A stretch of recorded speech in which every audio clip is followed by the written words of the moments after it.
this term we have been talking about seahorses, and the children have been learning about a life cycle. They get the eggs, which are bright orange, turn into fry, and then the fry mature into adult seahorses. We've also done the most amazing collage of a real seahorse. We did 2 because those were the colours and the types that we have in the River Thames. So we learnt the parts of the seahorse, that it is a fish, the snout, the fin, the pouch and the tail.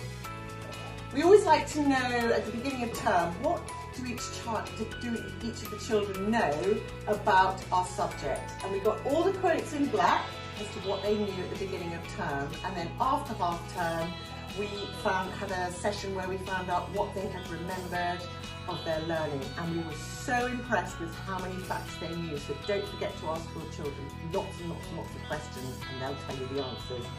And we've also got a lovely collection here of your half-term homework when you're allowed to go out, and of the various children going off to the aquarium and their visits and what they saw. And this is a rather lovely picture that one of our children did of some creative art with their grandfather, and they both said immediately, it's a seahorse, so that was rather fun. So here's our seahorse ball. What's pouch? It's a pouch, and who has the babies? Daddy Seahorse? And that's Mummy Seahorse, and who did you make it with? Granddad. With Granddad, you did, didn't you?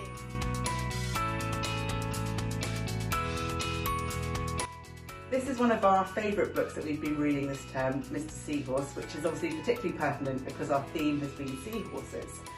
On Wednesday afternoon, we've got a group of children and they've been focusing on bringing this board to life.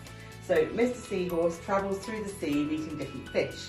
And what's really special is the fish species that he meets. All of the male looks after the babies. So he meets Mr. Tilapia, who keeps the eggs in his mouth, Mr. Stickleback, who keeps the eggs on his back, and Mr. Pike, who keeps the eggs on his tummy. We've also created a lovely 3D coral reef with lots of fish, and then we've also talked about sand and rock. This is sandpaper, so very rough, and the rock is very smooth. And we've got our lovely seaweed here, which also acts as camouflage for some of the characters that you meet in the book. I'd like to sort of point out also we've got some lovely writing, and we've used very different mediums for creating the different characters. So be sure to ask your children about Mr. Seahorse. What have we been studying this term? Seahorses. And where do they live? In water. And what do they have to help them swim on their bodies? Fins. Fins. Are they good swimmers? No. So how do they move around? What do they use on their body to help them? They plants. What do they do with the plants? They hang around them with their tails.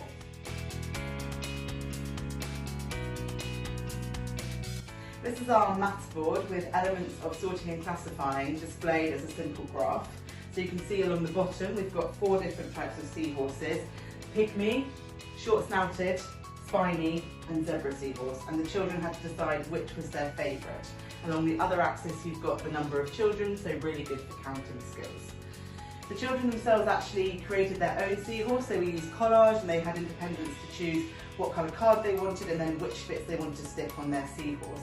And we've got some lovely quotes alongside their photo. This is one of our favourite boards because we always have the photos displayed in here, and it's really exciting for the children to talk about themselves and to see who they're above and below, which is really good positional language, and also for counting up and seeing which of their friends have chosen the same seahorse. This is our maths board. Very good.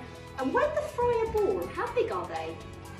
Under our eyelashes. Size of an eyelash, that's tiny, tiny.